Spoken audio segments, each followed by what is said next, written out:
46-year-old woman who was found dead in her Westchester Avenue apartment on Monday is remembering her tonight.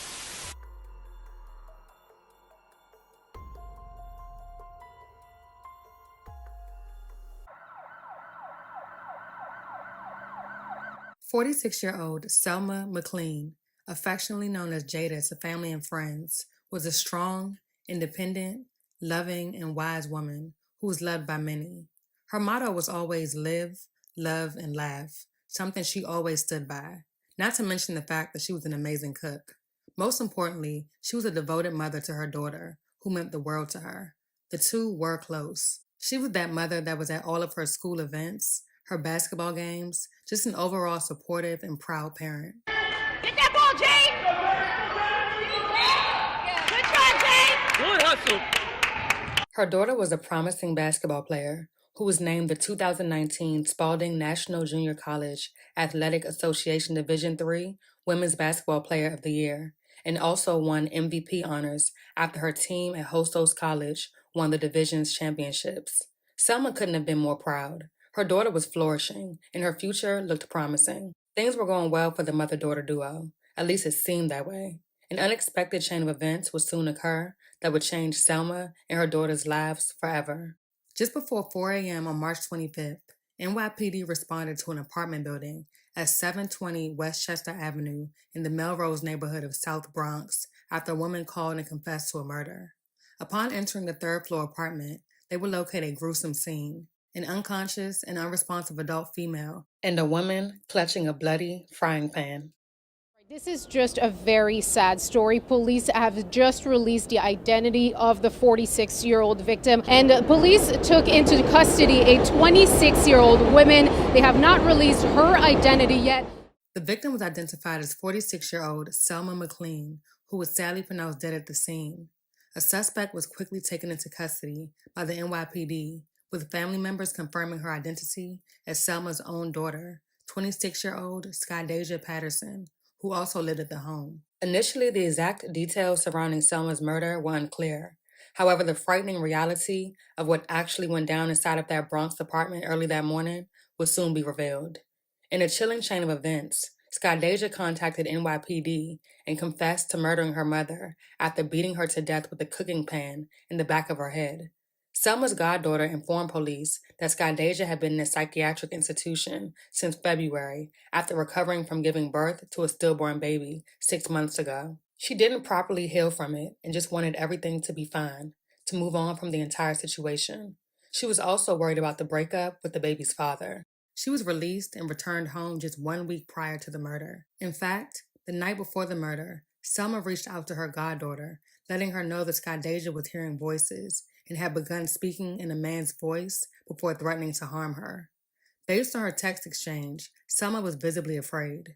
Apparently, this was not the first time Selma and Skydasia got into a dispute, resulting in her mother contacting police on 2 separate occasions. A previous attack occurred in February of this year, with Skydasia threatening her mother with kitchen knives. She called the police on herself, and she told officers that the demons and the voices in her head were telling her, "Your mom is out to get you. Your mom is a bad person. Watch out for her." Despite all of this, Selma was there for her, tried everything she could to support her. After all, this was her baby girl, right? In an interview with the New York Daily News, Selma's close friend and goddaughter provided a bit more background information on Skydasia's past. Skydasia graduated from Lincoln University in Pennsylvania in 2022 with a bachelor's degree in business and planned to go back to school for a master's degree, but then got pregnant, causing her mental health to significantly spiral downhill. Despite how everything went down, Skydasia and Selma were exceptionally close. She stated, "She and her mom loved each other. There's nothing they wouldn't do for each other. It just really got into a mental health crisis. Sometimes they had their little quarrels, but that was it. They were inseparable. Her daughter was her whole life." The day before the murder, the pair spent the day together, going to church and then to dinner at another one of Selma's daughter's homes in Connecticut. Selma's goddaughter said she last saw Selma and Skydasia roughly 2.5 hours prior to the murder, after they returned home from Connecticut, and she left their Bronx apartment. She recalled the hours leading up to the murder, saying, "She did text me that night that Sky was hearing voices. She said that it was like another person popped out of Sky. She was trying to calm her daughter down.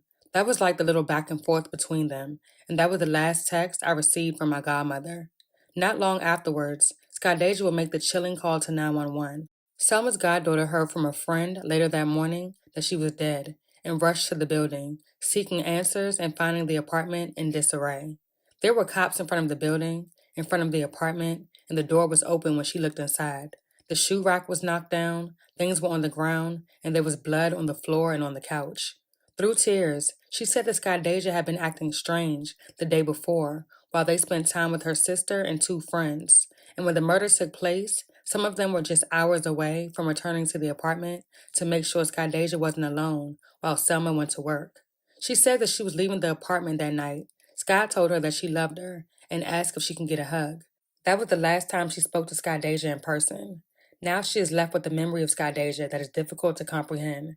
She says no matter what, she will be at every court date. At the end of the day, that's her sister, and she doesn't want her to feel alone.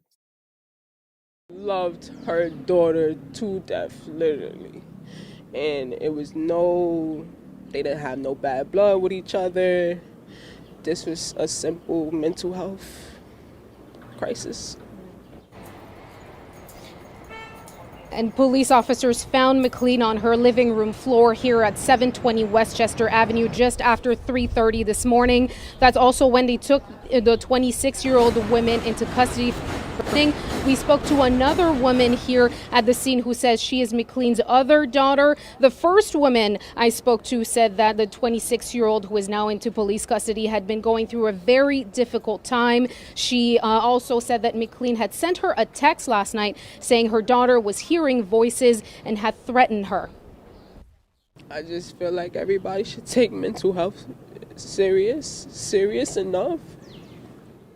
And I feel like, that's one thing that people shouldn't turn down. Sorry. In the hours following Selma's senseless and untimely murder, shocked and heartbroken loved ones gathered in front of her Westchester apartment building for a candlelight vigil with purple and white candles to honor her life. They say they don't want Selma or Jada, as she was known to loved ones, to be remembered as just another statistic, but someone who was kind and loving, and most importantly, someone who was always there for her daughter, no matter what.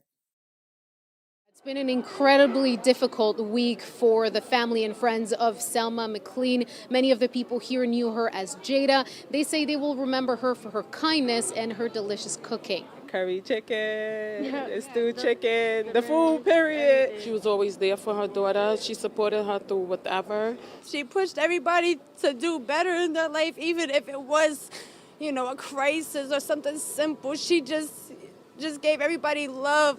In the early hours of Monday morning, police found McClean dead on her living room floor here at 720 Westchester Avenue.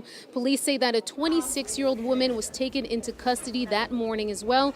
According to several close family members, the 26-year-old was McClean's daughter who lived with her here.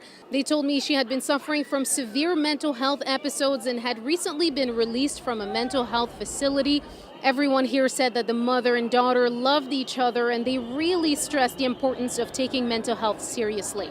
If you're going through some type of trauma, you're going through something mentally, physically, if you're overthinking yourself to death about something, go get some help, go confide in somebody, even if you guys are on bad terms, because you just never know. You never know what could happen.